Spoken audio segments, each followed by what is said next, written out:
ओम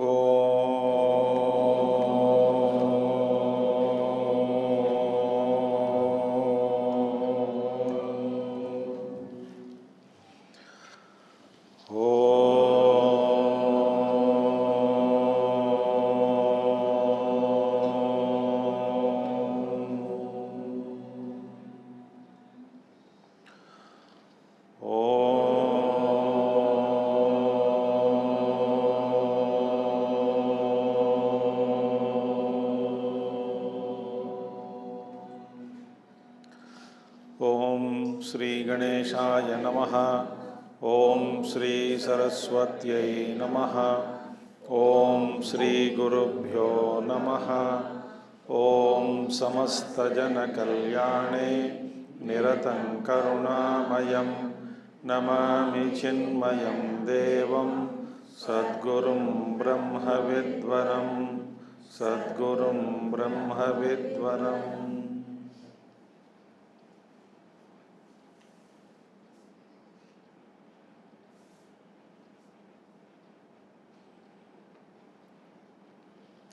ओम सदाशिवसमारंभां शंकराचार्यमध्यमाम् अस्मदाचार्यपर्यन्तां वन्दे गुरुपरम्परां।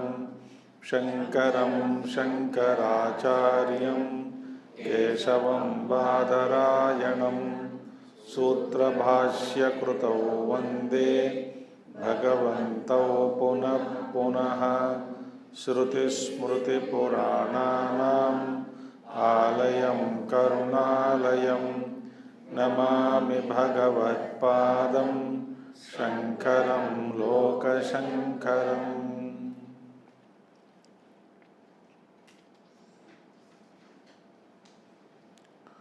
सर्ववेदान्तसिद्धान्त गोचरं तमगोचरं गोविंदं परमानंदं सद्गुरुं प्रणतोऽस्म्यहं सद्गुरुं प्रणतोऽस्म्यहम्।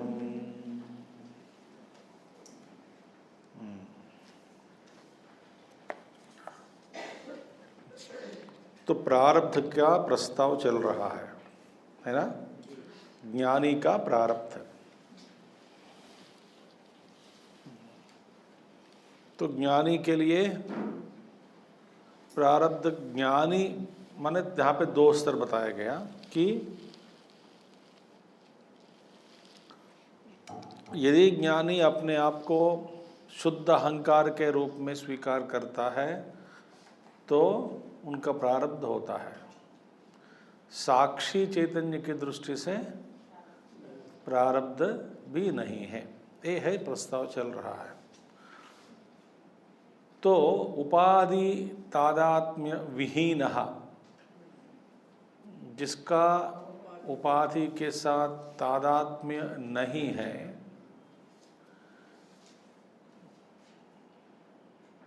वो केवल आत्मरूप, केवल आत्मा, कैवल्य स्थिति, उस केवलत्व को प्राप्त कर लेता है। सारे उपाधियों को त्याग दिया। He has rediscovered himself, his existence as something other than all the material matter layers which have been enveloped around him, not in reality but only as an appearance. तो गुरुदेव कहते थे, you rediscover yourself and promote yourself, or you awaken yourself to a new state of consciousness. जंतु, एक जंतु जो प्राणी है उसका चेतन अलग है ना? उसका जगत अलग है, उसकी सीमा अलग है। मनुष्य चैतन्य का बहुत फर्क पड़ता है कि मनुष्य में जो योनि में प्रवेश करने के बाद अपना जगत का विस्तार बहुत बड़ा है, एक पशु से भी ज़्यादा, कि पशु का जो जीवन का निर्माण है, व्यवहार है, इसकी सीमा जो है, कभी भी ये सोच नहीं सकता पशु मनुष्य की स्थिति कैसी है। मनुष्य का व्यवहार, मनुष्य का लोक, मनुष्य का ज्ञान विज्ञान, देखिए इसी तरह हम भी उस जीवन मुक्ति अवस्था जिसने प्राप्त किया उसकी स्थिति को हमको समझ में नहीं आता। इससे भी ज़्यादा फर्क है। एक पशु से भी, पशु जैसा, पशु और मनुष्य के बीच में चेतनत्व में जो जितना अंतर है, मनुष्य और एक सामान्य व्यक्ति और ब्रह्मज्ञानी के बीच में भी उससे भी ज़्यादा फर्क है। उनका अनुभव, उनकी स्थिति बिल्कुल अलग है। वे अपने आप को जैसा समझता है, समझता माने जिसमें केवल रूप में रहता है, वो अलग ही है स्थिति, हमको समझ में नहीं आता है, क्योंकि उन्होंने सारे उपाधियों को त्याग दिया, उपाधियों का तादात्म्य छोड़ दिया और केवल बन गया। फिर कैसा? ब्रह्मात्मना एव आत्मनि तिष्ठतो मुने है। उस मुनि के लिए, सन्यासी के लिए, योगी के लिए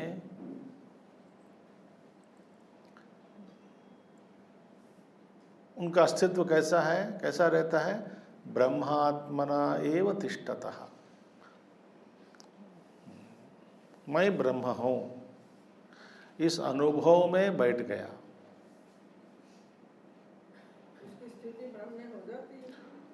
वे ब्रह्म के रूप में ही बैठा है, अपने आप को ब्रह्म के रूप में जाना, उस ब्रह्म कैवल्य रूप स्थिति में ही जिसने बैठा, जो बैठा है, प्रारब्ध सद्भाव कथा न युक्ता, उसकी दृष्टि से, शुद्ध आत्मा साक्षी चैतन्य की दृष्टि से प्रारब्ध करके कोई चीज नहीं होता। आप आगे भी बताएंगे।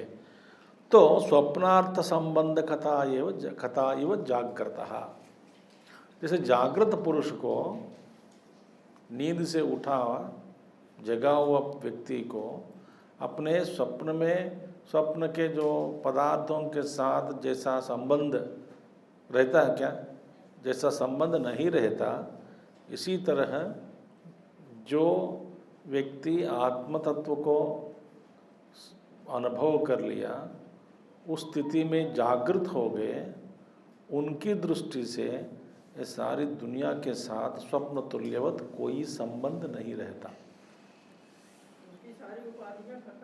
खत्म हो जाती है। उपाधि नहीं रहेगी, उनकी दृष्टि से उपाधि भी नहीं है। ठीक है, अभी इसी विचार को आगे ले जा रहे हैं शंकराचार्य जी, क्योंकि अद्भुत प्रारब्ध के बारे में जितना यहाँ पर प्रस्ताव किया उतना कहीं प्रस्ताव नहीं किया, क्योंकि संचित कर्म ज्ञानी का नष्ट हो गया, ये समझ में आ गया। आगामी कर्म ज्ञानी का नष्ट हो गया, ये भी समझ में आ गया। फिर प्रारब्ध के बारे में बहुत सारे प्रश्न उठते हैं, है या नहीं। वो फिर जीवन मुक्त आप कहते हो, वो ज्ञानी है फिर भी भोगता है, कष्ट भोग रहा है, उनकी दृष्टि से है या नहीं, लोगों की दृष्टि से है या नहीं, कब तक भोगेगा, प्रारब्ध कैसा रहेगा ज्ञान प्राप्ति के बाद, ये सारे प्रश्न, बहुत सारे प्रश्न उठते हैं। तो इन सारे प्रश्नों को एक एक करके जवाब देते जा रहे हैं। ठीक है, नहि प्रबुद्ध प्रतिभास देहे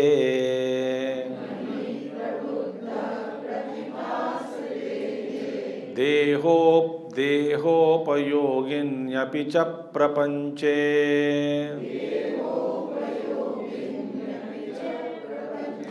करोत्यहन्तां ममतामिदन्ताम्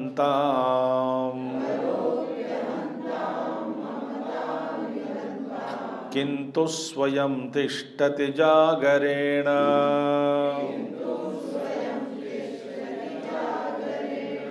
नहि प्रबुद्ध प्रतिभास देहे देहोपयोगिन्यपि च प्रपञ्चे करोत्यहन्तां ममतामिदन्तां किन्तु स्वयं तिष्ठति जागरेण। यही बात प्रबुद्ध प्रबुद्ध जिसने जग गए, जागा, किससे? स्वप्न से। प्रबुद्ध स्वप्न से जागा हुआ व्यक्ति को प्रतिभास देहे, प्रतिभास देहे स्वप्न शरीरे, स्वप्न शरीर के प्रति जगने के बाद, जागने के बाद स्वप्न शरीर के प्रति वह स्वप्न शरीर जो स्वप्न में उपयोग में आया, वह शरीर कहाँ उपयोग में आया? स्वप्न में उपयोग में आया। देह उपयोगिनी अपिच, और स्वप्न प्रपंचे, स्वप्न, उस स्वप्न प्रपंच में उस स्वप्न शरीर की उपयोगिता है या नहीं है? कब? स्वप्न में। स्वप्न में, स्वप्न प्रपंच को देखने में, स्वप्न प्रपंच को अनुभव करने में, स्वप्न प्रपंच के साथ व्यवहार करने में, स्वप्न में स्वप्न शरीर की उपयोगिता है। सो जो शरीर स्वप्न में उपयोग में आया, स्वप्न वस्तुओं के साथ व्यवहार करने में उपयोग में आया, स्वप्न प्रपंच में घूमने के लिए जो शरीर काम में आया, उस पुरुष जागने के बाद उस जो शरीर स्वप्न प्रपंच में काम आया वो प्रपंच नहीं रहा, वो शरीर भी नहीं रहेगा। जागने के बाद उस शरीर में उस प्रापंचिक स्वप्न वस्तुओं के प्रति अहंता न करोति, ममता न करोति, इदंतान न करोति।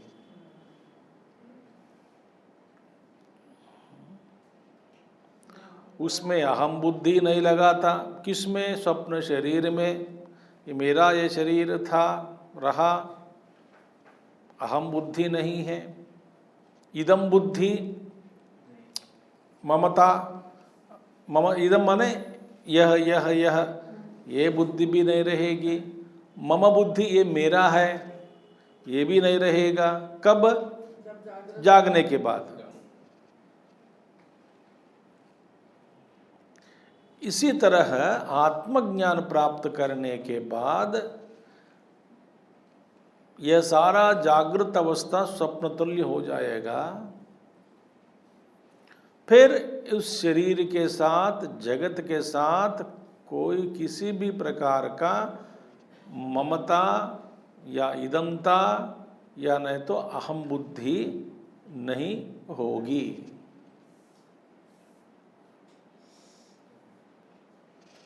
जब तक हम स्वप्न में हैं तब तक हम स्वप्न शरीर के साथ तादात्म्य रखते हैं, सुख दुख भोगते हैं, ममता है, अहंता है, इदंता है।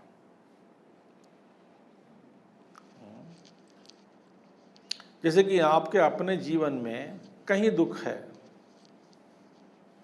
इसका भाई का व्यवहार ठीक नहीं है, बहन की व्यवहार ठीक नहीं है, बहन का व्यवहार ठीक नहीं है, पति का व्यवहार या पत्नी का व्यवहार, बच्चों का व्यवहार, या कहीं कहीं कुछ लोगों का व्यवहार ठीक नहीं है, तो आप हमेशा मन में दुख भोग रहे हैं। यूं कल्पना करो कि मैं मर गई इस दुनिया से। मरने के बाद किसी भी प्रकार का आपको दुख नहीं होता। क्यों? संबंध ही खत्म हो जाता है। इसी तरह जब अपना अहंकार, जिस अहंकार के कारण संबंध बना के रखता है व्यक्ति, जब उस अहंकार ही खत्म हो गया, वो जग गए आत्मस्थिति में, वहाँ से इस जगत को देखने पर उनको स्वप्न समान दिखाई देता है। जैसे स्वप्न से जागने के बाद स्वप्न वस्तुओं के प्रति, स्वप्न प्रपंच में, स्वप्न शरीर के साथ अहम बुद्धि, इदम बुद्धि, मम बुद्धि नहीं होती, इसी तरह ज्ञान के बाद इस शरीर के साथ, इस दुनिया के साथ, इस वस्तुओं में अहम बुद्धि, इदम बुद्धि, मम बुद्धि नहीं होती। इसके लिए एक तरह से ये स्वप्न अवस्था बन गई, जब वो चेतन अवस्था में पहुंचे। बस माने स्वप्न तुल्य, माने जैसे स्वप्न के प्रति हमारा कोई राग नहीं है, कोई द्वेष नहीं है, कोई मोह नहीं है, कोई ममता नहीं है, हम बैठकर चर्चा भी नहीं करते, उसको सीरियस नहीं लेते।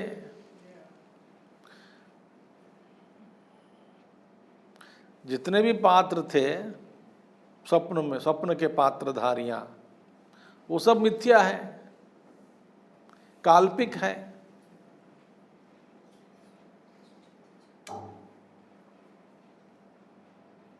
इसी तरह ध्यान में बैठो,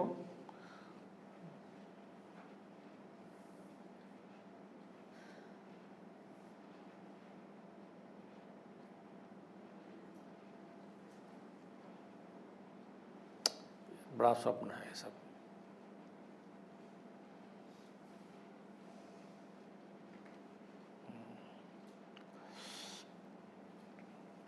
देखिए हमारा दुख का क्या कारण है, और एक कारण बताता हूं।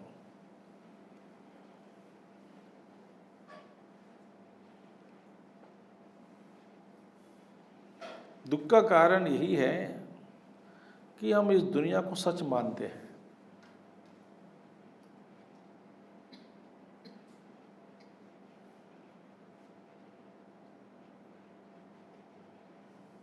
जो कुछ भी घटना घट रही है, हम सभी सबको सच मानते हैं। व्यवहार में सच मानो, मगर अंतरंगिक में, अंतक अपने भीतर ये जानो कि ये मिथ्या है।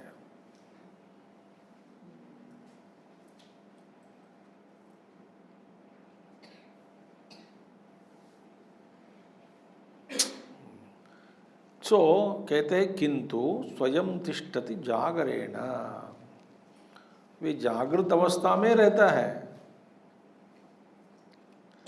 जागृत अवस्था माने दैवी अवस्था, मैं शुद्ध चैतन्य हूं, उस अवस्था में बैठ जाता है।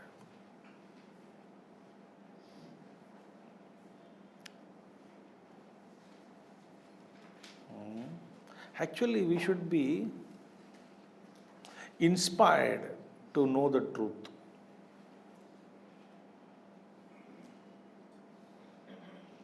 ठीक है, अभी हमारे इस प्रेरणा कहाँ पर है बताओ? जानकारी में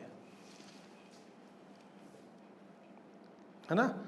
जानना चाहता हूं, ज्ञान समुपार्जन में मेरी रुचि है।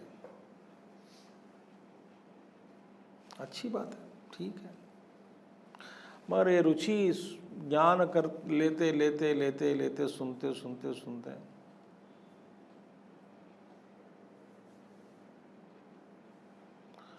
आपको और एक इच्छा प्रकट होती है इसमें, तीव्र इच्छा, कि जानने की इच्छा।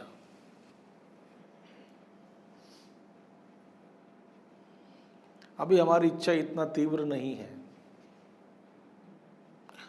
अभी हम जानकारी की इच्छा है, तत्व के बारे में जानने की इच्छा है, तत्व को जानने की इच्छा अभी इतना नहीं है।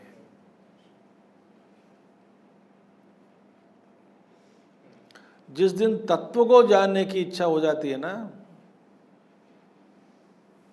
फिर हमारा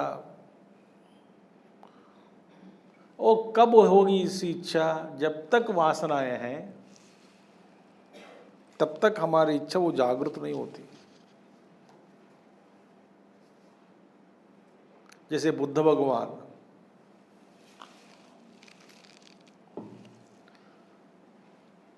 शरीरम वा पातयामि कार्यम वा साधयामि यहासनात् नैव चलिष्यति कायमेतत्।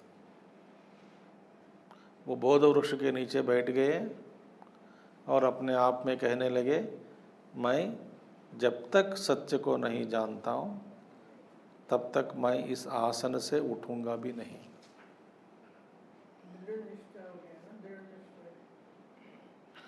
और मन में और कोई इच्छाएं नहीं है। हमारे मन में क्या है, एक 5 मिनट के लिए बैठा तो तूफान उठता है मन में, वासनाओं का तूफान। अरे दूध रखा है, इसका स्कूल जाना है, इसका पेमेंट करना है, मोबाइल चार्ज करना है, उसका शेयर मार्केट का वैल्यू देखना है।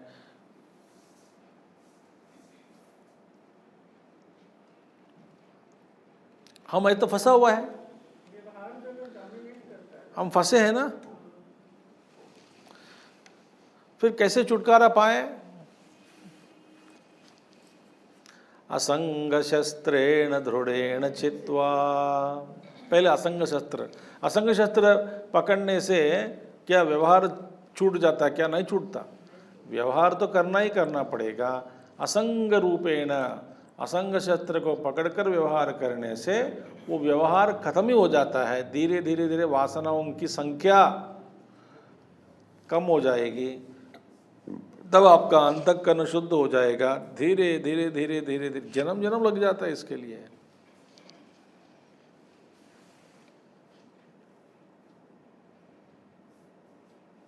प्रारब्ध। तो भगवान कहते हैं स्वप्न प्रपंच, स्वप्न देह के प्रति कोई भी नहीं रखता। जागा हुआ पुरुष अहम बुद्धि नहीं रखता, मम बुद्धि नहीं रखता, इदम बुद्धि नहीं रखता। इसी तरह शरीर मैं हूँ ये नहीं रखता, घर बाजी मेरा है ये ऐसी बुद्धि नहीं रखता, इदम इदम भी नहीं कहेगा। उनके लिए सब मिथ्या ही है।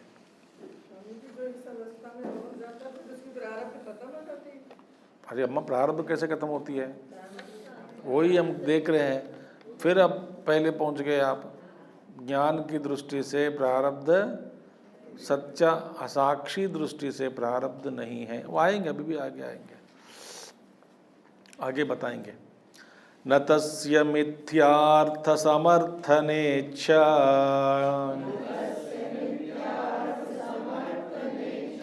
न संग्रहत् तज्जगतोऽपि दृष्टः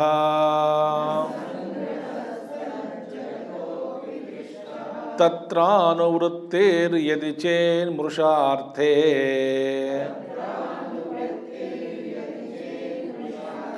न निद्रया मुक्त इति इष्यते ध्रुवम्।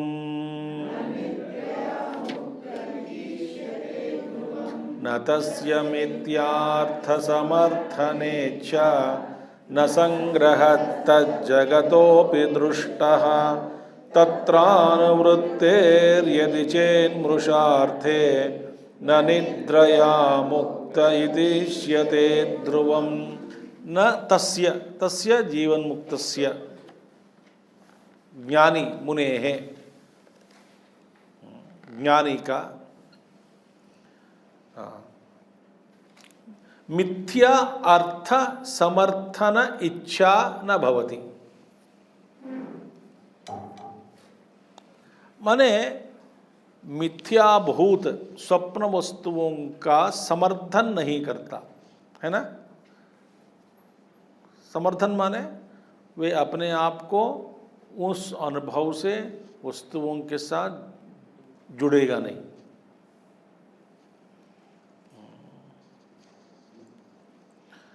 He doesn't support, माने एक संबंध बना के नहीं रखता। अभी हम क्या कर रहे हैं इस अवस्था में, स्वप्न पुरुष स्वप्न वस्तुओं के साथ एक संबंध बना के रखता है।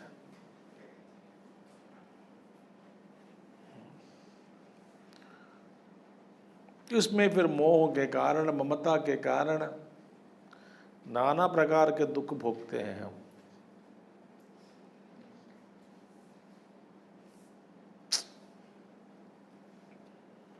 देखिए, इतना क्यों?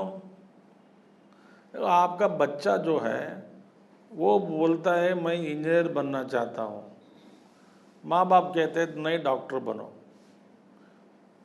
उसको जीने नहीं देते ये लोग। भाई आप इतना जबरदस्त क्यों करते हो बच्चे को कि पढ़ो, यही इंजीनियरिंग पढ़ो या डॉक्टर बनो, जो भी है, जिद क्यों करते हो? मोह और ममता के कारण। अचानक वो किसी लड़की से शादी करके आ गया, आप बेहोश हो गए 2-3 घंटे तक दोनों। क्यों बेहोश हो गए 2-3 घंटे? बता जरा, सोचो। ये सच है, ये मेरा है, जैसा मैं कहता हूँ उसको वैसा जीना है।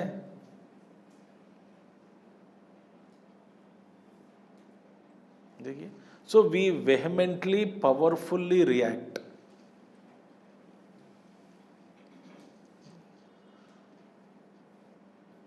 मैं कई गृहस्थ महात्माओं को देखा हूं, ऐसे अनुभव उनके सामने भी आ गए हैं।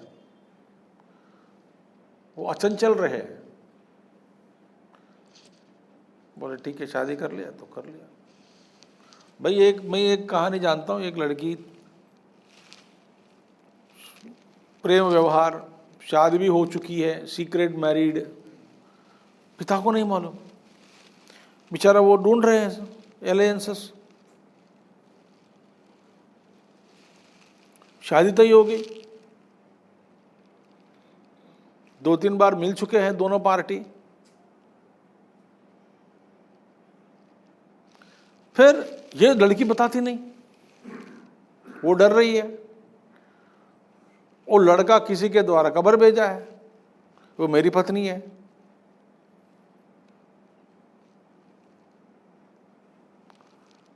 और किसी का तो गुस्सा बहुत आता है ना, ये महात्मा जो गुस्सा नहीं किया,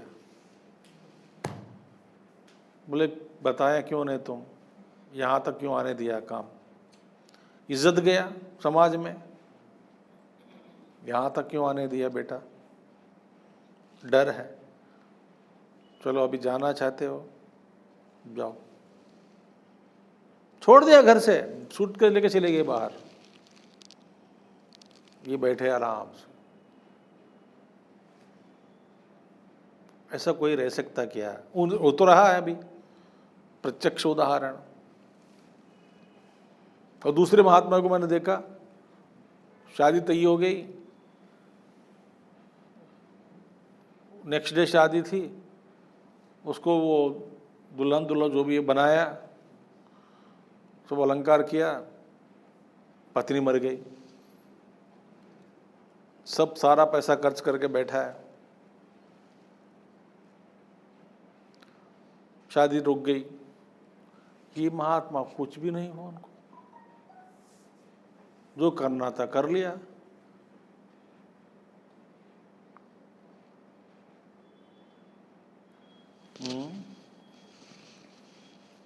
फिर बाद में 1 महीने में के अंदर शादी कर ली, वो अलग बात है। उस समय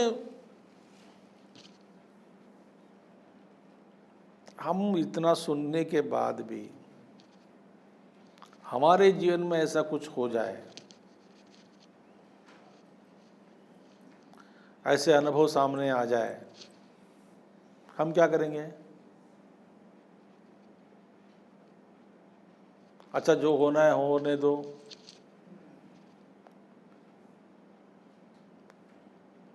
ये है प्रैक्टिकल वेदांत।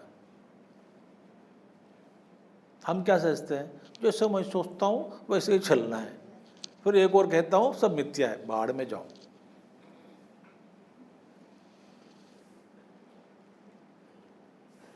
एक और कहते हैं मिथ्या है, दूसरे और क्या कहते हैं, मैं जैसा सोचता हूँ वैसे होना है। इसीलिए हमको आध्यात्मिक विकास नहीं होता है, इसीलिए आत्मज्ञान नहीं होता है, इसलिए अनुभव नहीं होता है, क्योंकि हम कपटी हैं।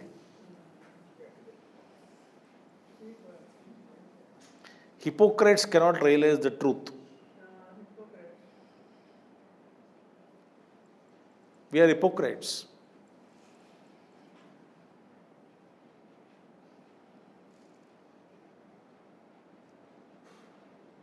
जब भगवान कहते हैं डोंट रिएक्ट, तो डोंट रिएक्ट।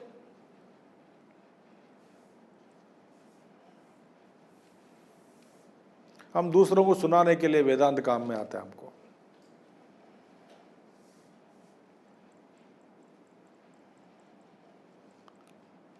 ये क्या कह रहे हैं, मिथ्यार्थ समर्थन न समर्थन नहीं करता, क्योंकि मिथ्या है ना, क्या समर्थन करें।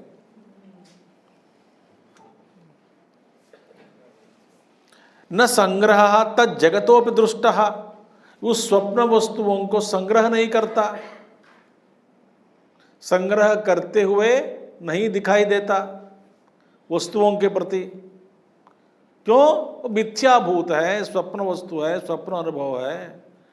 इन स्वप्न वस्तुओं के प्रति, स्वप्न अनुभव के प्रति इतना जबरदस्त मन तन धन दिल लगाकर रिएक्ट क्यों होना चाहिए।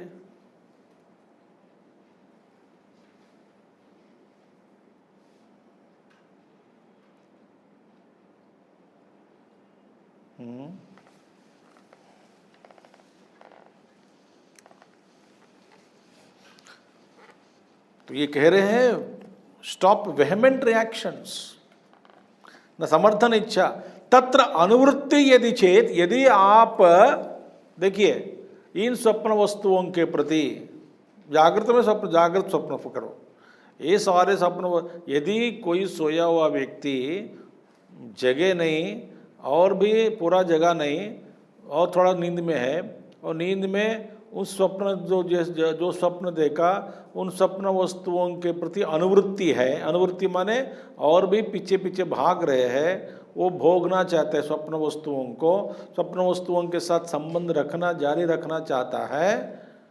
यदि अनुवृत्ति यदि चेत मृषार्थे मिथ्याभूते प्रपंचे,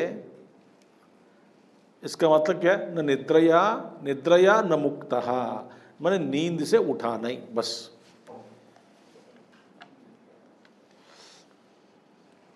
यदि नींद से उठा स्वप्न वस्तु के प्रति कोई संबंध नहीं रखता, अहंता इदंता ममता नहीं रखता। यदि अनुवृत्ति अभी भी है, अनुवृत्ति माने some kind of lingering attachment, यदि है, इसका मतलब हम जगे नहीं।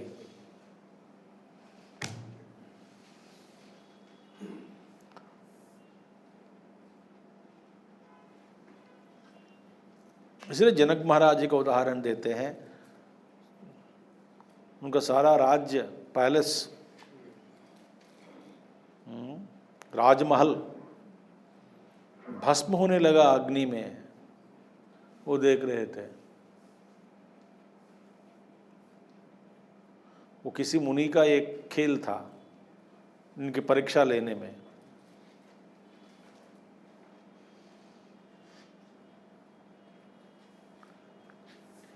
टालने की कोशिश किया मन में, कुछ भी टाला नहीं, वो बैठ गए ऐसे देख रहे थे।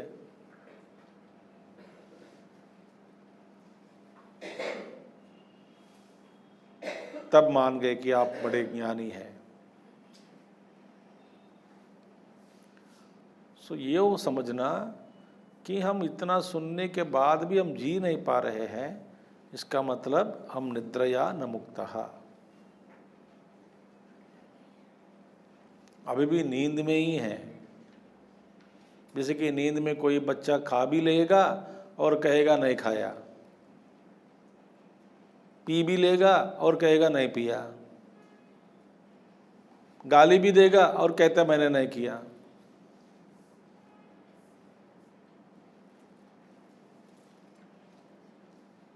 देखिए, इसी तरह हमारा व्यवहार। तो यदि वे आसक्त रहता है मिथ्या वस्तुओं के प्रति, इसका माने निद्रा से, नींद से जागा नहीं, उठा नहीं। तो अभी इतना सुनने के बाद हमारे व्यवहार में यदि कोई परिवर्तन नहीं हो रहा हो, इसका मतलब हमारा खोपड़ी के दीवारें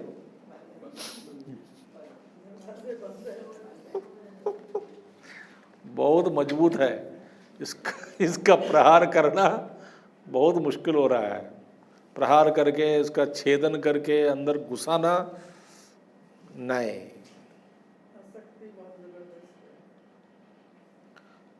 बाहर से कोई हथौड़े लेके मार रहा हो दीवार पर, अंदर भी आवाज सुनाई देता, उस आवाज को सुनकर हम ज्ञान समझ रहे हैं। समझ में आ गई बात आपको? कोई मार रहा है, अंदर आवाज आता है ना, कोई मार रहा है करके, उस आवाज सुनकर हम क्या सोच रहे हैं? हमारा ज्ञान बढ़ रहा है, हमारा ज्ञान बढ़ते जा रहा है, ऐसा हम सोचते हैं। मगर वास्तविकता क्या है? अंदर नहीं जा रहा है। क्योंकि फिर अचानक ऑब्जर्व योर रिएक्शंस।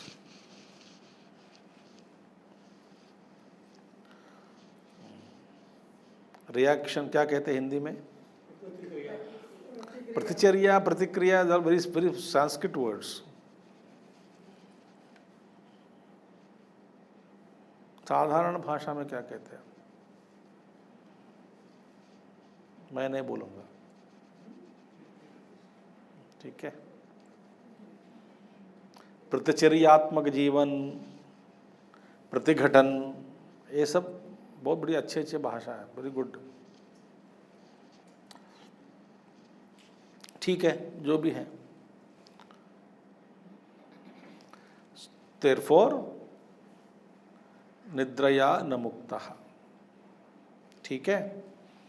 तद्वत्परे ब्रह्मणि वर्तमानः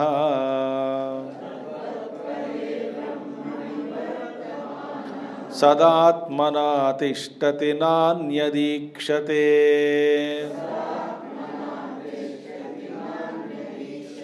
स्मृतिर्यथा स्वप्न विलोकितार्थे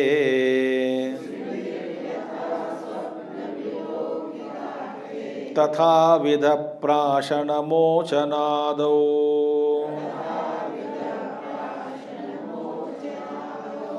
तद्वत्परे ब्रह्मणि वर्तमानः सदात्मना तिष्ठति नान्यदीक्षते। स्मृतिर्यथा स्वप्न विलोकितार्थे।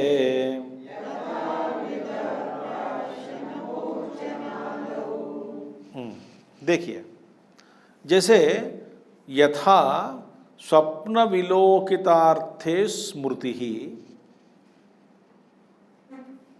तथा विदः प्राशन मोचनादौ। हाँ, ब्यूटीफुल एग्जाम्पल है, ध्यान से सुनिए।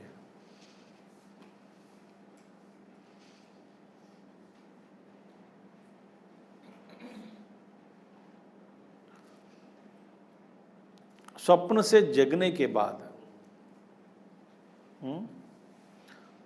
स्वप्न में आपने जो जो देखा है, सुना है, स्वप्न में जगने के बाद आपकी स्मृति बनी रहेगी, है ना? बहुत सारे स्मृति जो बनी रहेगी कि मैंने वो देखा, वो देखा, वो सुना, उनसे मिला, उस व्यक्ति से मिला, नए नए आदमी से, व्यक्ति से मिला। जब आपकी स्मृति ये ज्ञान कराती है आपको कि ये अनुभव आपने प्राप्त किया, देखा, सुना इत्यादि स्वप्न में। उन सारे अनुभवों के प्रति, स्वप्न वस्तुओं के प्रति क्या आपका अपना राग और द्वेष बना के रखते क्या?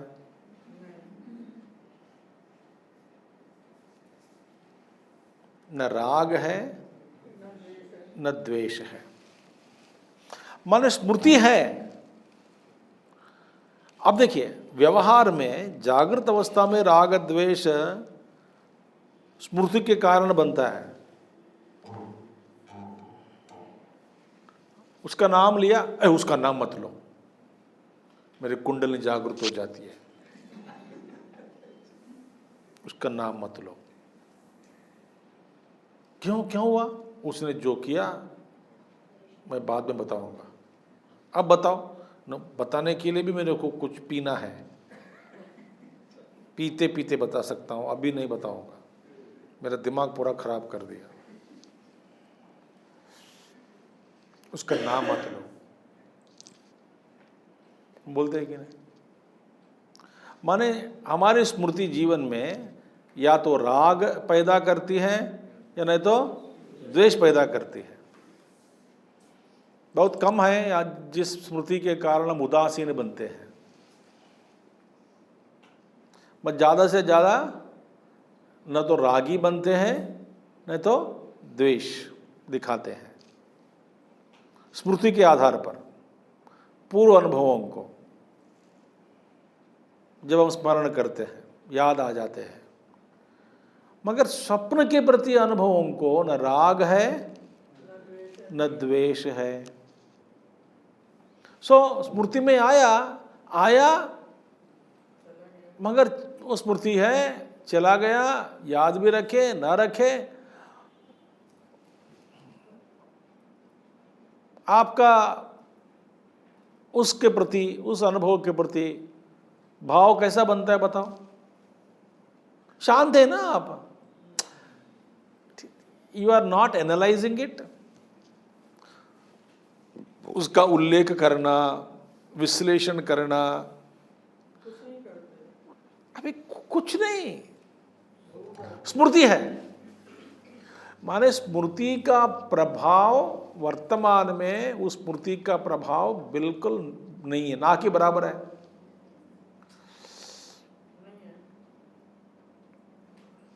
मैं उस सपने में कोई शेर को देखा, कोई व्यक्ति को देखा, कोई भिखारी को देखा, उठने के बाद क्या प्रॉब्लम है मेरा? स्मृति है, मगर उस स्मृति से उत्पन्न न राग है न द्वेष है न कुछ भी नहीं है।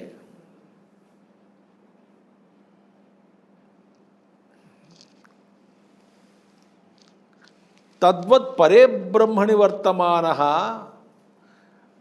अब यहां पे ज्ञानी को देखो, जो परब्रह्म में उत्तिष्ठ हुआ, उठ गए परब्रह्म में, वर्तमान परब्रह्म में रमते हुए, उसमें परब्रह्म में जागे हुए जो व्यक्ति को सदा आत्मना तिष्ठति, आत्मा रूप में, आत्मा के रूप में बैठ जाते हैं, तिष्ठति रहते हैं। हम कैसे रहते हैं? पुरुष के रूप में रहते हैं, स्त्री के रूप में रहते हैं। कभी एक बार कहीं एक जगह पे मैं एक शहर में गया हूँ, भिक्षा में गया हूँ, मिशन मेंबर्स ही थे। भिक्षा के बाद बैठ गया, काम धंधा नहीं है। कोई एक व्यक्ति बोला, स्वामी जी मैं हम लोग प्रश्न पूछते। बस चर्चा कहा क्या था? Male ego versus female ego. मैं दब गया मेरे बीच में।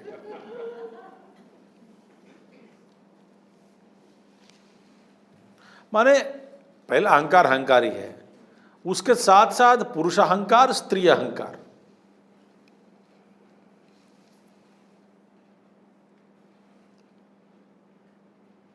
मैंने वो जितना जो खाना खिलाया सब खत्म हो गया अंदर।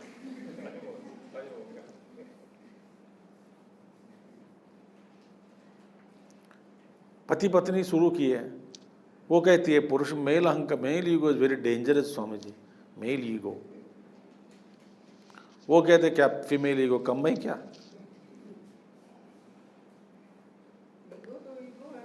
पता नहीं, बेवकूफ़ लोग हैं, मैं क्या करूं? इसलिए मैं बोल तो दिया ना, जो खाया उतर गया करके, पूरा भूख नहीं करने लगे वापस। मीनिंग ईगो के साथ भी अपने शरीर के साथ इतना जबरदस्त तादात्म्य। समझ में आ गया आपको? अब सुनते क्या सत्संग।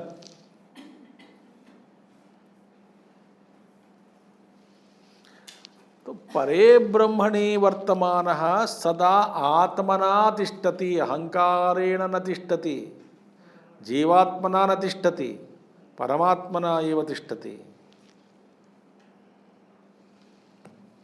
न अन्य दीक्षते, और उनकी दृष्टि में आत्मा के अलावा और कुछ भी नहीं है।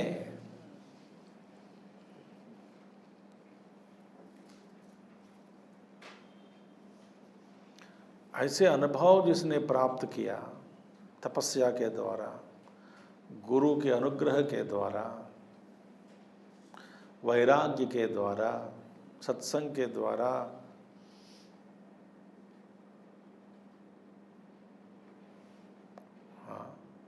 उनकी दृष्टि कैसी है? जैसे नींद से उठा हुआ व्यक्ति की स्मृति जब होती है, स्वप्न की स्मृति जब मिलती है, उस अनुभव के प्रति जैसा न राग है, न द्वेष है, न कुछ भी नहीं है, इसी तरह इस जगत के प्रति अपना व्यवहार कर। कैसे?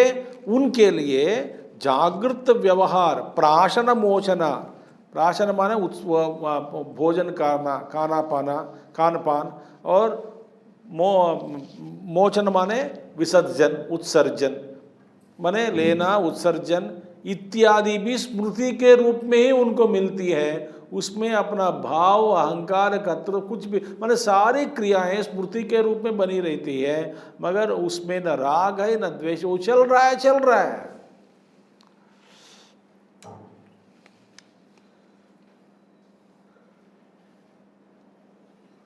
क्रियाएं चल रही है शरीर के तौर पर। प्राशन मोचनादो, वो उठेगा, मुंह धोएगा, नहाएगा, खाएगा, पिएगा, उत्सर्जन करेगा, कपड़ा पहनेगा, स्मृति के आधार पर चल रहा है। उसमें अपना कोई अहंकार, कर्तृत्व भाव, भोक्तृत्व भाव, वो होश में नहीं रहता, क्योंकि सदा ब्रह्मणि एव तिष्ठतः, हमेशा ब्रह्म में ही वे बैठे हैं।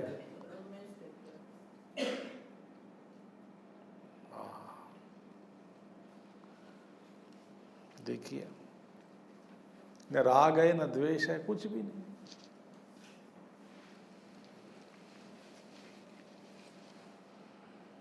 सारे व्यवहार, जागृत व्यवहार भी स्वप्न के समान उनकी स्मृति के आधार पर चल रहा है। जैसे कि पंखा चल रहा हो और बिजली आपने बंद कर दिया, कुछ समय घूमेगा, संस्कार के कारण, स्मृति नहीं है, स्मृति के पकड़ो, मेमोरी के कारण वो घूमता रहेगा। इसी तरह व्यवहार चल रहा है।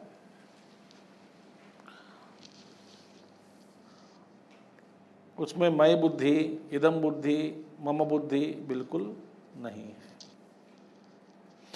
इसे ऐसे उदाहरण के अलावा महात्माओं को समझना कठिन है।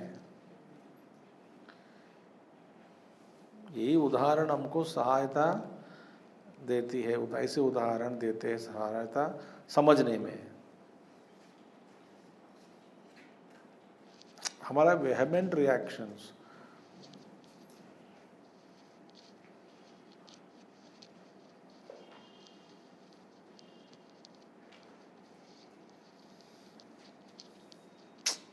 मुश्किल है। चलो अब देखिए, ये प्रारब्ध है या नहीं, किसका प्रारब्ध है? जो चलो ठीक है, महात्मा की दृष्टि से प्रारब्ध नहीं है, पर किसका प्रारब्ध है ये? वे कहते हैं मेरी दृष्टि से प्रारब्ध, फिर किसका प्रारब्ध है? तो अभी बता रहे हैं, कर्मणा निर्मितो देहः प्रारब्धं तस्य कल्प्यताम् नानादेरात्मनो युक्तम् नैवात्मा कर्म निर्मितः।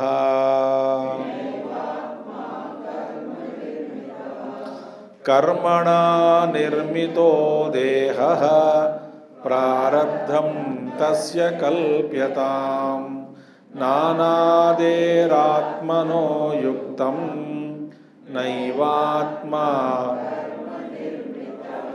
कर्मणा निर्मितो।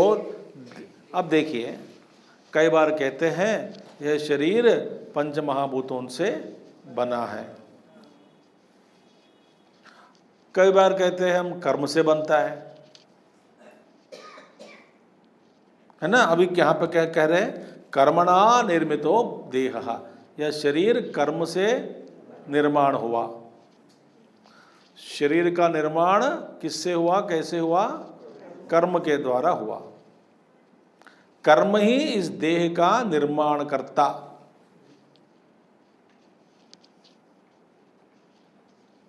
ठीक है, अंग अंग कण कण आपके शरीर में अपना कर्म का ही प्राकट्य है, झूठ नहीं बोल रहा हूं। बाल, शक्ल, नाक, आंख, रंग, मोटापन, दुबला, ज्यादा पेट, कम पेट, बाल्ड हेड, शरीर का अंग अंग भी अपना कर्म का ही प्राकट्य है, माने कर्म से ही निर्माण होता है। अच्छा, फिर आप कहोगे पंचमहाभूतों के कारण होता है। हमने ये भी सुना पंचमहाभूतों से ये शरीर बनता है, अभी आप कह रहे हो कर्म से बनता है। इन दोनों में क्या सच है? तो कहा जाता है पंचमहाभूत इस शरीर का सामान्य कारणम, जनरल कॉज। सभी का शरीर पंचमहाभूतों से बना है। सभी का माने पेड़ का, वृक्ष का, जंतु का, मच्छर का, मक्खी का, शेर का, हाथी का, कुत्ते का, सबका शरीर पंचमहाभूतों से ही निर्माण हुआ। फिर कर्म कहाँ से आया? भाई एक जीव के लिए जो उपलब्ध हुआ शरीर, हाँ, कर्म क्या हुआ? विशेष कारणम। स्त्री रूप में, पुरुष रूप में, अमीर या रोगग्रस्त रूप में, स्वास्थ्य अच्छा है, स्वास्थ्य ठीक है, किसी को 90 साल आ गया शुगर नहीं होता, किसी को 10 साल में शुगर आ गया। शरीर का तत्व,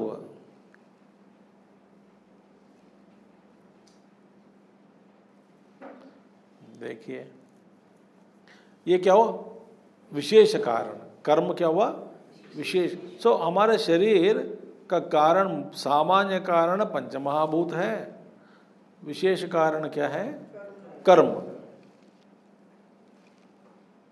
किसी का डाइजेशन ठीक होता है, किसी का नहीं होता है, सब कर्म का ही प्रभाव है। कर्म से ही शरीर बनता है। कोई अति सौंदर्यवती, कोई कठोर रूपी,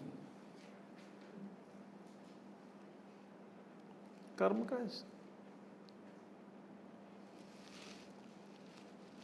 ठीक है, तो कर्मणा निर्मितो पहला कारण बता रहे हैं यह प्रारब्ध तस्य, तस्य माने शरीरस्य कल्पिताम। अब प्रारब्ध किसका है, यह प्रश्न पूछने पर ज्ञानी को तो नहीं होता है। साक्षी चैतन्य में जो बैठा है उनके लिए तो प्रारब्ध नहीं है। क्यों नहीं है, वे अपने देह के साथ संबंध ही नहीं रखता, उनकी दृष्टि से शरीर मिथ्या है। अन्य दीक्षते, पहले श्लोक में देखा, सदात्मना तिष्ठति न अन्य दीक्षते, माने और कोई वस्तु को देखता नहीं, उनकी दृष्टि से अन्य वस्तु नहीं है, अनात्मा ही नहीं है, अनात्मा मिथ्या है। आगे भी आएंगे, इसी लाइन पे चर्चा करेंगे। तो एक प्रश्न क्या उठता है, यदि पूछोगे प्रारब्ध किसका है, दो जवाब देंगे। पहला जवाब क्या है, यह प्रारब्ध शरीर का है, प्रारब्ध अनात्मा का है।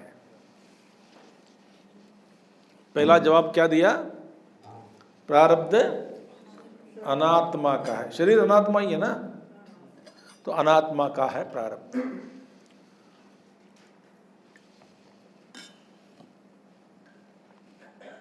सो हम कहते हैं देह प्रारब्ध, बोलते हैं कि नहीं। ज्ञानी का भी देह होता है, ज्ञानी का देह प्रारब्ध। वास्तव में ज्ञानी को देह भी नहीं होता, क्योंकि वह अपने देह के साथ संबंध ही नहीं रखता। ठीक है, एक दृष्टिकोण से किसका, जो ज्ञानी अहंकार में बैठा है, अहंकार बैठा है माने प्रतिबिंब चैतन्य के साथ तादात्म्य जो करता है, ज्ञानी है, अपने आप को प्रतिबिंब के साथ तादात्म्य रखा है, तो वे कहते हैं ये शरीर का प्रारब्ध है, अनात्मा का प्रारब्ध है।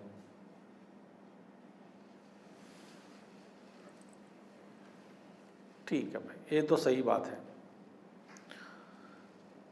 न अनादेह आत्मनो युक्तम,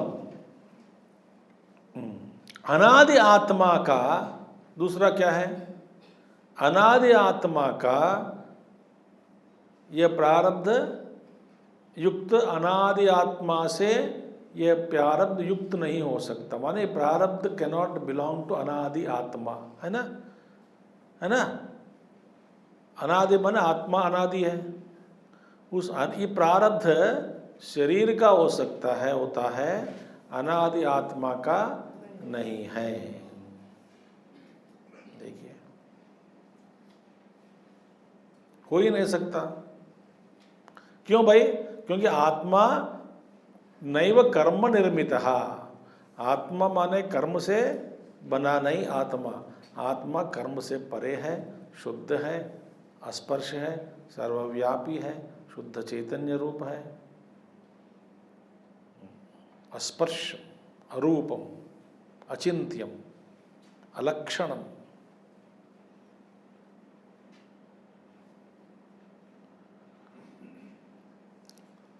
सो दूसरा जवाब फिर कौन किसका देंगे, एक पहला जवाब है अनात्मा देह, अनात्मा का ये प्रारब्ध है। दूसरा आंसर क्या दे सकते हैं, ये प्रारब्ध किसी का भी नहीं है। अब बताओ,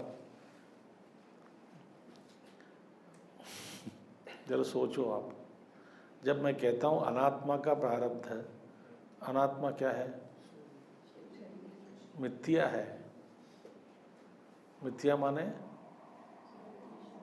जिसकी सत्ता नहीं है, जिसकी सत्ता नहीं है उसका प्रारब्ध कहाँ से हो सकता है।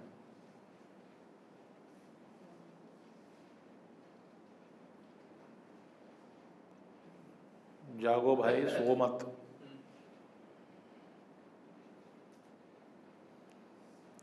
समझ आ गए। हम कहते हैं, अभी आगे बताएंगे इसी विचार को, इसी बताएंगे। अनात्मा का भी ये प्रारब्ध हम नहीं कह सकते। एक दृष्टिकोण से ठीक है बोला, भैया एक अज्ञानी व्यक्ति खड़ा है, वो बार बार पूछ रहे हैं, दिमाग खा रहे हैं,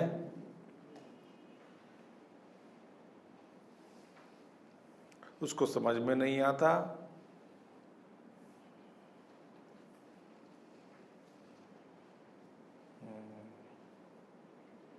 उसको जवाब देना है, बाद में आगे कहेंगे श्रुति। तो वास्तव में यह प्रारब्ध ज्ञानी का नहीं हो सकता। देखिए कहाँ लेके आ गया।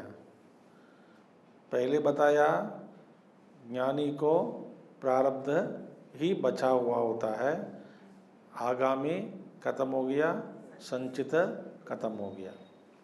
अब प्रश्न उठाया, प्रारब्ध है, उसका फल भोगे बिना रुकता नहीं, छूट नहीं सकते, भोगना ही पड़ेगा। ठीक है, उस भोगते समय उस शरीर के साथ अपना कर्तृत्व भाव भोक्तृत्व नहीं रखोगे तो साक्षी चैतन्य की दृष्टि से आप मुक्त है, मगर शरीर की दृष्टि से प्रारब्ध चलता ही रहेगा। अब दूसरी बात है, शरीर क्या है? अनात्मा। अनात्मा मतलब क्या है? मिथ्या। मिथ्या का मतलब क्या है? जिसका अस्तित्व नहीं है। जिसका अस्तित्व ही नहीं है उसका प्रारब्ध कहाँ से आया?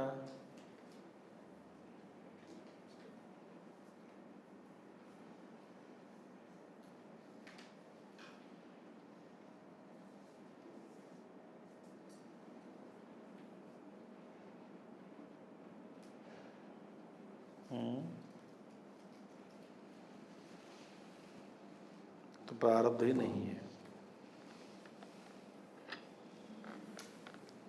अब आगे कहेंगे, तो अनादि आत्मा का प्रारब्ध मानना ठीक नहीं है, क्योंकि आत्मा कर्म से नहीं बना है।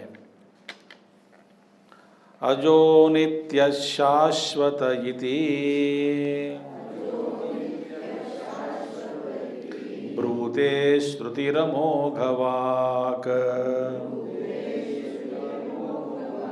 तदात्मना तिष्ठतोऽस्य कुतः प्रारब्धकल्पना। अजो नित्य शाश्वत इति ब्रूते श्रुतिरमोघवाक् तदात्मना तिष्ठतोऽस्य कुतः प्रारब्ध कल्पना।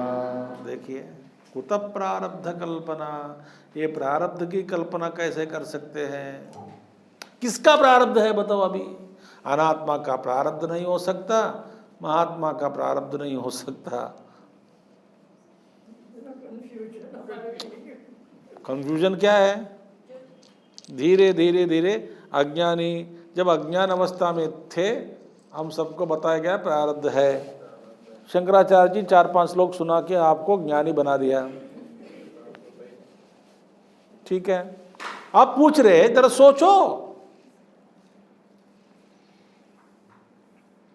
अब बता, आप पूछोगे अब क्या हो रहा है, हो क्या रहा है? फिर आप पूछोगे ना हो क्या रहा है?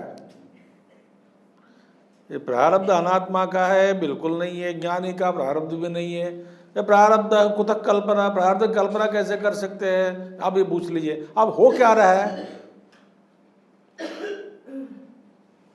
देखो, what the hell is happening.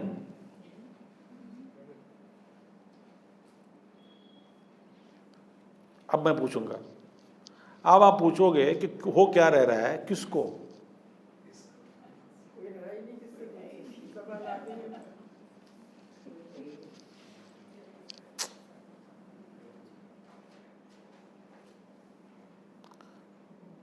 दो प्रश्न पूछूंगा, किसको? और आप पूछ रहे हैं कि कुछ हो रहा है, कहाँ?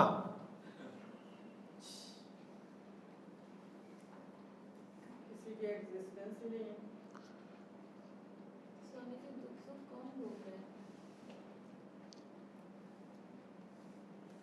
पूछो। तो ज्ञानी के दृष्टि से भी नहीं है, नहीं, तर्क की दृष्टि से भी नहीं है। बस जो अज्ञानी होता है ना, अज्ञानी, वो जो ज्ञानी भी नहीं है, वो अज्ञानी है, उनको लगता है कि शरीर है, भाई तो रखो भाई, शरीर है, मैं दुखी हूँ तो ठीक है, दुखी हूँ, दुखी हो। देखो ना, कई लोग हैं, कई लोग हैं दुनिया में, जब बीमार पड़ जाते हैं ना, उनके पास जाके कोई कहता है कि तुम ठीक हो, उनको अच्छा नहीं लगता।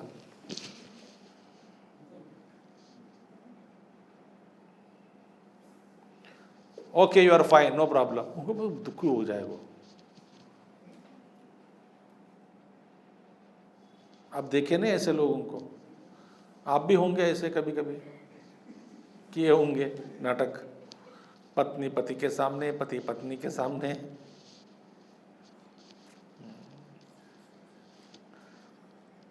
कुछ नहीं, you are perfectly all right करके बोलेगा, बहुत दुखी हो जाएगा हम लोग को। भाई वास्तविक दृष्टि से तुम कुछ नहीं हुआ,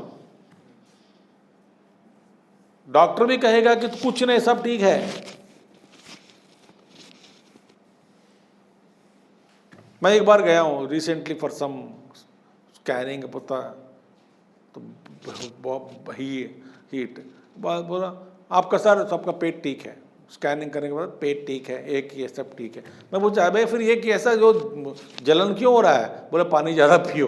बस और कुछ नहीं, you are perfectly all right, कुछ नहीं हुआ। इधर ही कुछ 2 साल पहले, 1 साल पहले गया हूँ, बोला चेक करा दो, चेक करा दो, कुछ स्कैन करा दो, करा दिया, कुछ भी नहीं है अंदर,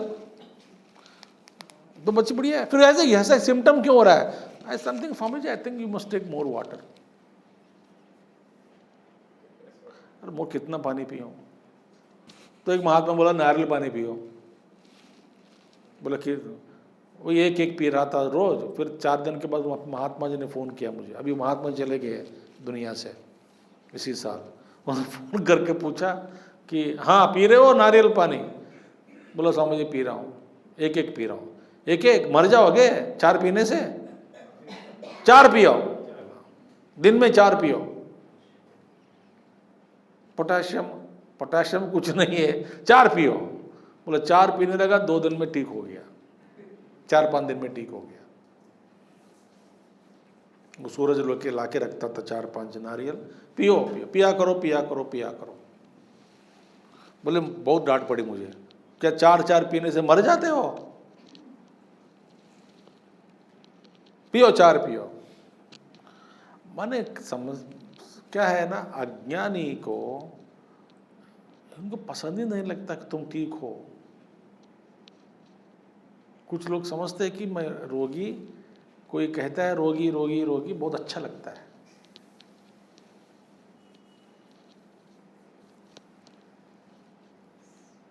सम people you know, how are you, कभी भी मुंह से निकलता नहीं मैं ठीक हूं।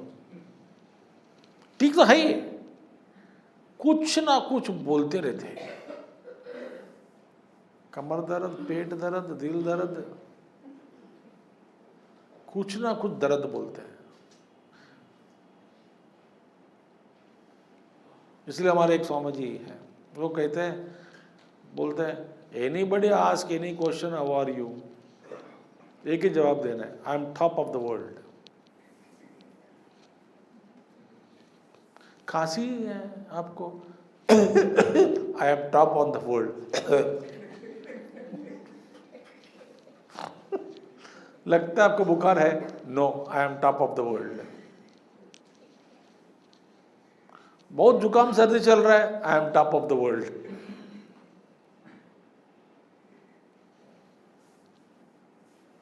Beautiful answer.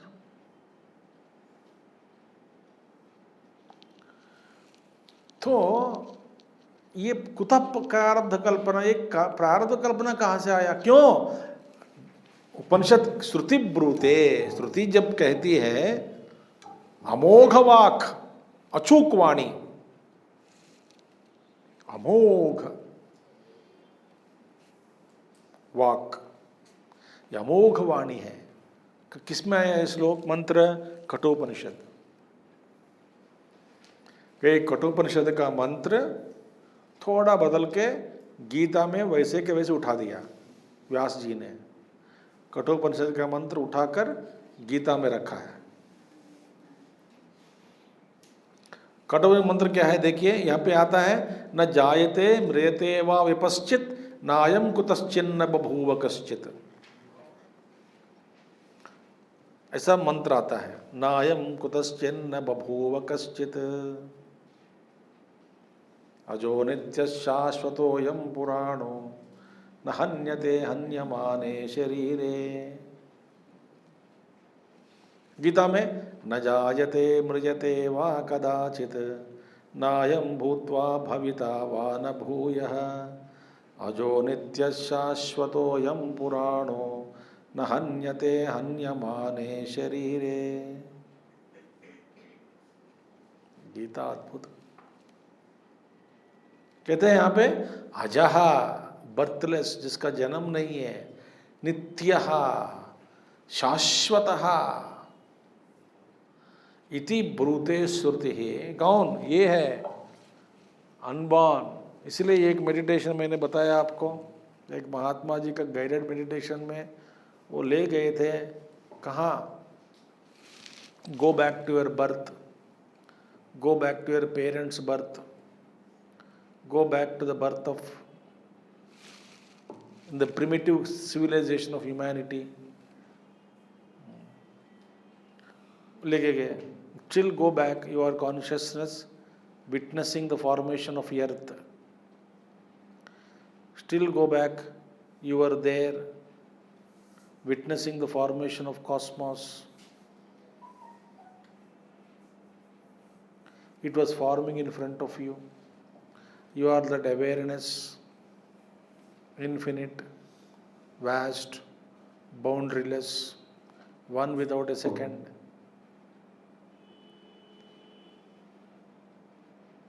And watch and remember that you are that, you are that, you are that. Remember, remember, remember. You forgot. You forgot who you were and thought you were something else.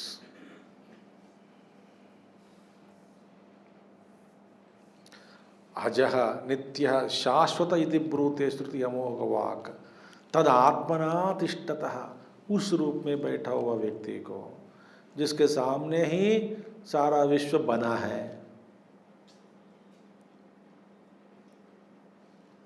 I am not a product, I am witnessing that universal consciousness I am. In fact, in my vast consciousness, the universe is a speck, एक कण जैसा है।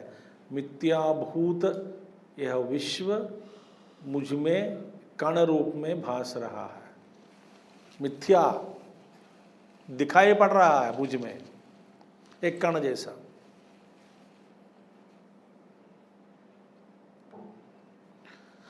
ऐसे मुझ में ये प्रारब्ध कहाँ से आया?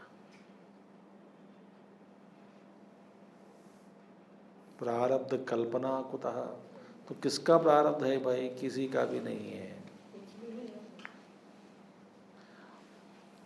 जो कुछ चल रहा है चल रहा है। आप किससे एक शरीर को पकड़कर, अनात्माएं बहुत हैं, अनेक प्रकार के शरीर कल्पित है, उसमें एक शरीर के साथ तादात्म्य किया, करने के बाद फिर बोलने लगे कि ये मेरा है, जो जो हो रहा है इस शरीर के साथ मेरा, मुझे हो रहा है, और पकड़ कर कहा ये मेरा है। जैसे कि अब कुछ भी नहीं है, दो लोग गए हैं, दो लोग कहाँ गए? Horse race. दोनों भिखारी है, भीख मांग के टिकट खरीद के अंदर गए हॉर्स रेस देखने के लिए। दोनों कौन है? भिखारी है। आराम से बैठ कर देख के आ सकते हैं ना? नहीं। एक ने कहा मेरा घोड़ा है, एक घोड़ा नंबर 1, ठीक है। किसी ने कहा घोड़ा नंबर 1 मेरा है, दोनों में। दूसरा कहा अच्छा तू 1 चुन लिया, मेरा घोड़ा नंबर है 5। तो न पैसा है न घोड़ा इसका है, कुछ भी नहीं है। कहीं घोड़े वहाँ पे है, रेस में वहाँ पे, ये ऊपर बैठा है दूर, वो भी लास्ट में बैठा है। मूंगफली के लिए भी पैसा नहीं है खरीद के खाने के लिए। एक ने कहा घोड़ा नंबर 1 मेरा, दूसरे ने कहा 5 नंबर मेरा। अब देखते देखते एक का चित्त घोड़े नंबर 1 के साथ तादात्म्य हो गया, 5 नंबर घोड़े के साथ दूसरा का चित्त तादात्म्य हो गया। अब ये भागने लगे, दोनों का बीपी बढ़ गया दोनों का बीपी बढ़ गया, दोनों उठ गए सीट से, दोनों लड़ने लगे, दोनों एक दूसरे को लात मारने लगे कि ये मैं जीतूंगा, मैं जीतूंगा, तुम भाड़ में जाओ, तू भाड़ में जाओ, मैं जीतूंगा, मैं जीत के दिखाऊंगा। अब गाली देने लगे दोनों। और आजू बाजू वाले सोचे कि ये घोड़े का मालिक है क्या, 1 नंबर बोलो 5 नंबर अब बाकी लोग शांत रहे, ये बैठ जाओ भाई, क्या हुआ? नहीं बोले मेरा घोड़ा है। तूने क्या, तू अरे पार्टिसिपेट ही कुछ भी नहीं, किस तुम्हारा है? नहीं है। तो टिकट खरीदने के लिए पैसा नहीं था। बैठे बैठे इसी तरह मैं अनंत चैतन्य में एक शरीर के साथ तादात्म्य करके बस नाचने लगा।